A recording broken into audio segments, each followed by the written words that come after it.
বেরাদর বাবজি সবাই রেখেরাম আমার হুজুর চলে এসেছেন। আমাদের বীরভূমে অনেক জায়গাতে মাঝার আছে বাবজি। আমাদের এই মৌলানা সাহেব আমাদের বীরভূমে অনেক কয়েক বছর মসজিদে থেকেছেন। তো আমাদের পাথর চাপড়ি নাম শুনেছেন বাপ, পাথর চাপড়ি। তো পাথর চাপড়ি থেকে এমন কোনো ব্যক্তি আর এমন কোনো মানুষ কেউ যায় না আমার মনে হয় না। আমাদের বেরেলিপন্থী এই দেওবন্দি ফারাজুল্লাহ মুজাহিদ কাদিয়ানী জাহান্নামে বাদ দিলাম বাপ। আমাদের সুন্নি জামাতের ব্যক্তি বাংলাদেশ থেকে পাকিস্তান থেকে এমন কোন দেশ থেকে নয় যে আমাদের পাথর চাপড়ির মধ্যে ওই জায়গার মধ্যে যায় না বাবজি। এই তো 2 ফেব্রুয়ারি পাথর চাপড়িতে জালসা ছিল বাবা। তো চীন দেশ থেকে ইসাহাক চীন দেশ থেকে বক্তা আনা হয়েছিল, বাংলাদেশ থেকে বক্তা আনা হয়েছিল, আফ্রিকা থেকে বক্তা আনা হয়েছিল, অনেক দূর দূরান্ত থেকে বিদেশ থেকে বক্তা আছে বাবজি পাথর চাপড়ির মাজারের মধ্যে। তো সেই পাথর চাপড়ির মধ্যে যে আল্লাহ পাক রব্বুল আলামিন একজন ওলি কামিলকে পাথর চাপড়ির বুকের মধ্যে পেশ করেছেন বাবজি। তো সেই তিনার মাঝারের মধ্যে মানুষের কদম ধুলি দেওয়ার জন্য হাজার হাজার মানুষ, প্রত্যেক ব্যক্তি সকালে বিকেলে দুপুরে অনেক মানুষ যেতে আছে বাবজি। এই মাঝার শরীফ যেমন আল্লাহর একজন ওলির মাঝার এবং মাদ্রাসা রাসূল পাক সাল্লাল্লাহু তাআলা আলাইহি ওয়াসাল্লাতু তাসলিমের ঘর মাদ্রাসা। তো আমার কবি কি বলেন, আমার মহান বলে চল পাথর চাপড়ি দাতার দরবারে, আমার মহান বলে চল পাথর চাপড়ি দাতার দরবারে। আমি যাব মনে করি আমায় যেতে দেয় না শয়তানে, দাতার সাধনার বলে আমার মহান বলে চল পাথর চাপড়ি দাতার দরবারে, আমার মহান বলে চল পাথর চাপড়ি দাতার দরবারে।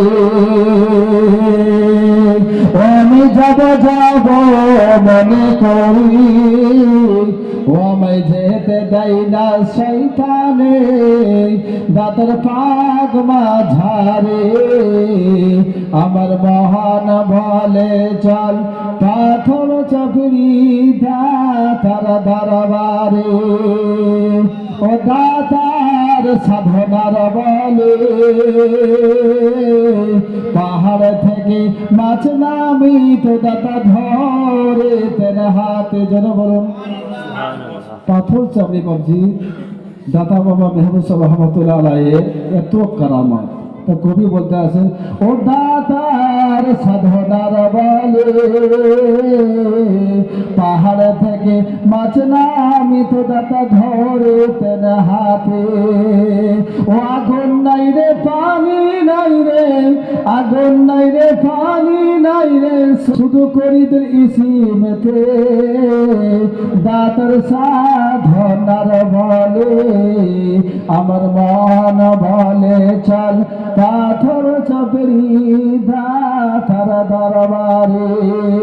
ও আমি যাব মনে করি আমায় যেতে দেয় না শয়তানে, দাতার পাক মাঝারে, আমার মহান বলে চল পাথর চাপড়ি দাতার দরবারে।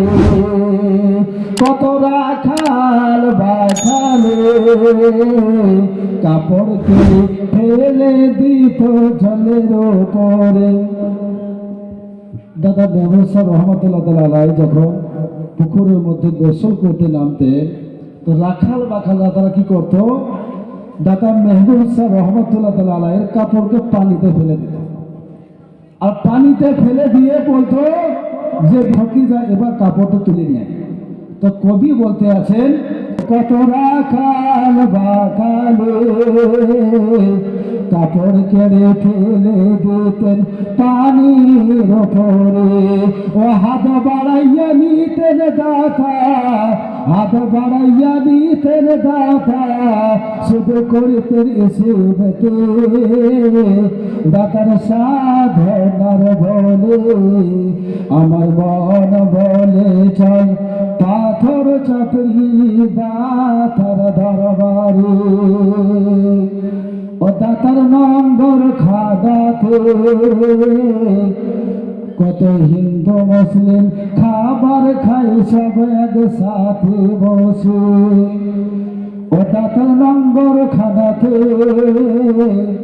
কত মানুষ খাবার খাই সব একসাথে বসে, ও জাতির ভেদাভেদ করে না কেহ দাতার পাগ মাঝারে, আমার মন বলে চল পাথর চাপড়ি দাতার দরবারে, আমার মন বলে চল পাথর চাপড়ি দাতার দরবারে, ও আমি যাব যাব মনে করি, ও আমায় যেতে দেয় না শয়তানে দাতার পাগ মাঝারে, আমার মন বলে চল পাথর চাপড়ি দাতার দরবারে।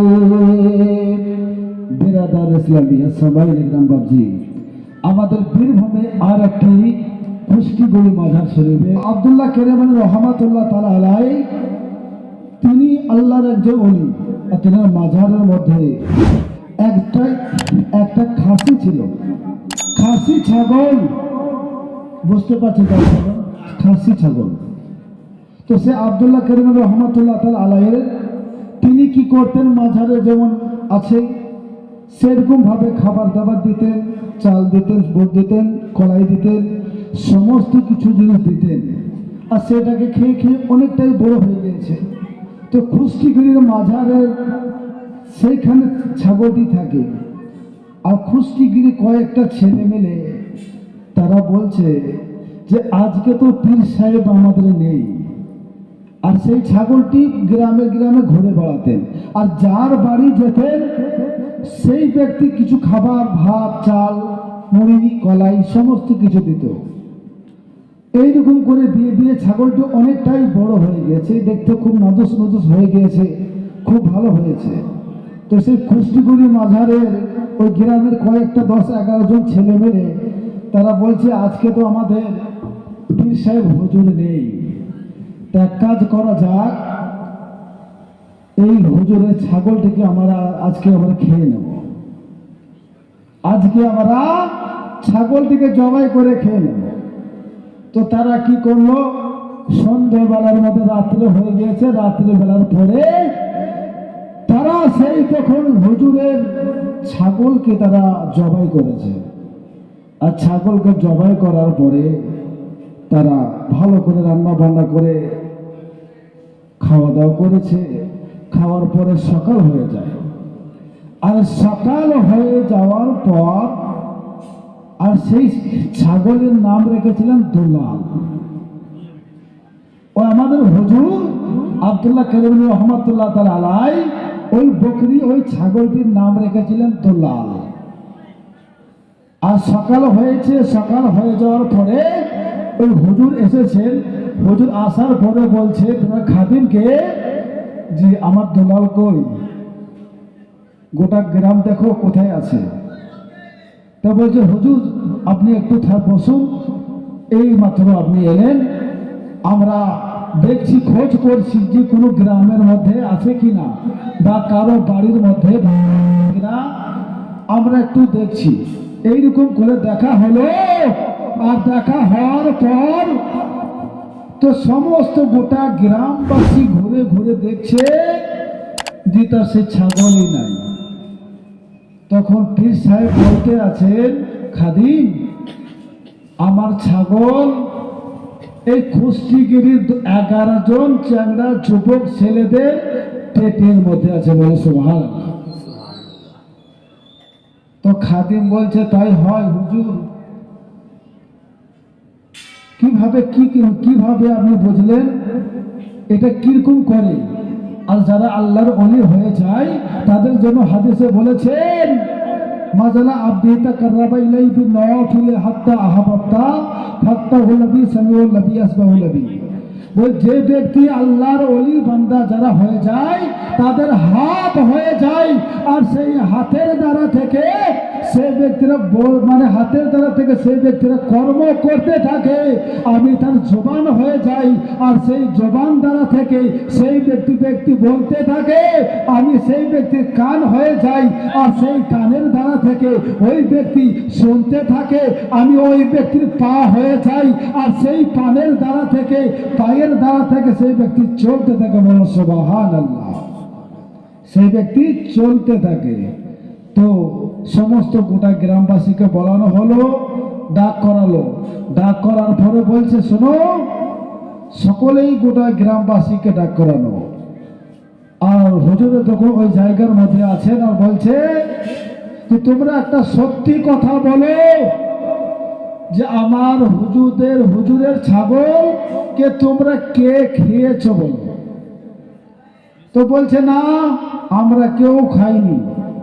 আর হুজুর বলতে আছে যে আমাদের ছাগল তোমরা 11 জন ছেলে মিলে খেয়ে নিয়েছো। তা বলছে তাই কি আমরা যে ছাগল খেয়েছি তাই এটা প্রমাণ কি? আমরা ছাগলের গোশত খেয়েছি, আপনার ছাগলটাকে, আপনার প্রমাণটা দেখান। তো পীর সাহেব বলতে আছে শোনো বাবারা, আমি যদি এখনই একবার যদি দুলাল বলে ডাকি তোমাদের পেটের মধ্যে যে তোমরা খাসির মাংস খেয়েছো, আর প্রত্যেকটা মাংসের পিস মানে তোমাদের পেট ফেটে মাংস বের হয়ে যাবে। ধরো বলো সুবহানাল্লাহ। এ হচ্ছে আল্লাহর ওলিদের পীরের কারামত।